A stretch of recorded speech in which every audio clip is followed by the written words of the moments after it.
I wanted to show you a comparison of a fourth grade math book from the 1980s to now. So I made this nice chart. Let me stand back a little bit so you can see it.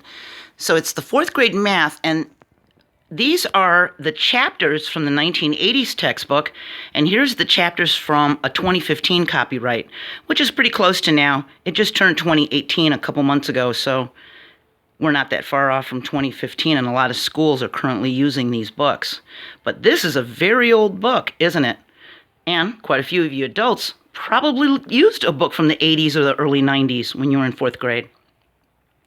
So for chapter 1 in the 1980s, the first thing they learned was addition facts to 28 and adding 3 add-ins, which to me is crazy because second graders are learning that now.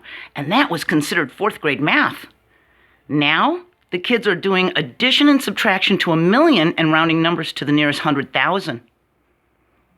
Chapter 2 was finally identifying numbers to 1,000,000, but not adding and subtracting them.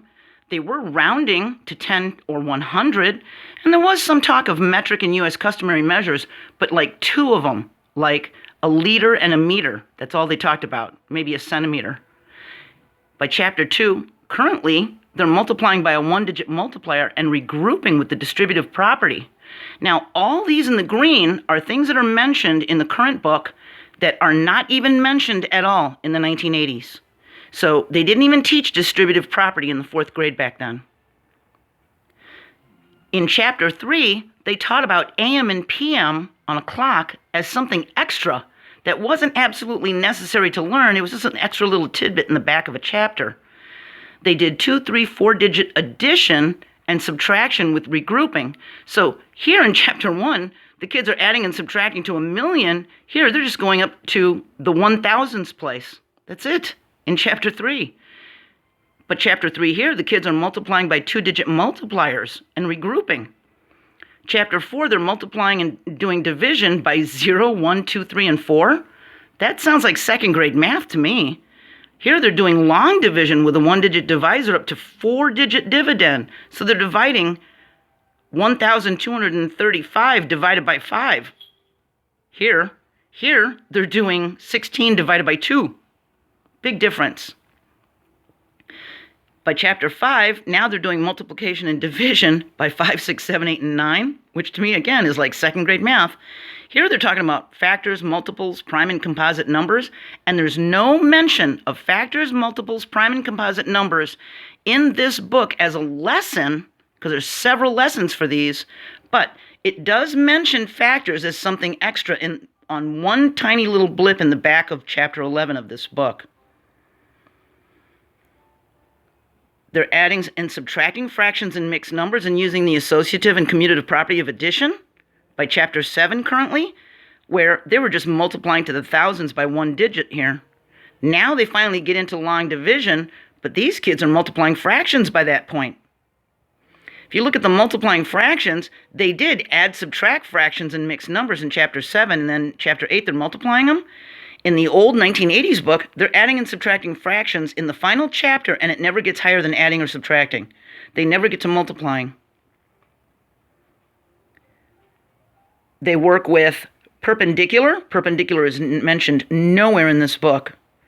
They draw lines of symmetry, and in this book, symmetry is mentioned as something else in a tiny little place in the back of the chapter. It's not necessarily a lesson. It's just mentioned as something extra. These kids are actually drawing lines of symmetry, and they're learning about rays and acute, obtuse, and straight angles, where here they're just learning about lines, angles, and right angles. In the current book, they're actually learning degrees of angles and measuring and drawing angles with a protractor. There's no mention of that in here. In fact, these kids are even adding and subtracting angle measures and learning about benchmarks and elapsed time. They're still talking about what a 5-minute increment is, and that there's 24 hours in a day, and these kids are working with elapsed time and line plots for statistics. They're also doing the area of a composite rectangular figure and formulas: length times width, and the area of a triangle, area equals base times height. There's no mention of formulas here. And They don't refer to 2D and 3D figures, two-dimensional and three-dimensional figures, as 2D or 3D. They're called space shapes. And that's 4th grade. That's what you call them in kindergarten and 1st and 2nd grade. In fact, even now they're calling those 2D and 3D in 1st and 2nd grade. So there's a huge difference between the level of math that was taught back in the 1980s and even some of the early 90s compared to now. And the levels have been raised to this, what we are at currently, because the U.S. was so far behind everyone else in math. And who knows, it might go up even more because we're still far behind. Looking at this Chapter 3 unit test in the back of this book, this is Chapter 3 of the old book. See? It says Unit 3, but it's Chapter 3. Look what they're doing. 2-place addition. That's like 1st and 2nd grade work now, and this is a 4th grade book. The chapter test is just addition and subtraction. But if you look at the current book, they're multiplying 2-digit numbers, and the chapter test looks like this. Look at this math for the Chapter 3 test compared to this math for the Chapter 3 test. Big difference. And this is a very, very old textbook, but it's grade 4. It's got 4 squares on it, so it's grade 4. See that? Very, very easy, basic stuff. So even if you're trying to get your GED and you look at the math kids are learning now compared to what you learned back then when you were in school, you've got a lot of catching up to do, don't you? So hopefully this will help our kids and put them farther ahead, and the U.S. won't be so far behind in math. What do you think? Let me know in the comments below what you think about the math levels and the direction that you think it's going, and I'll see you next video. Bye.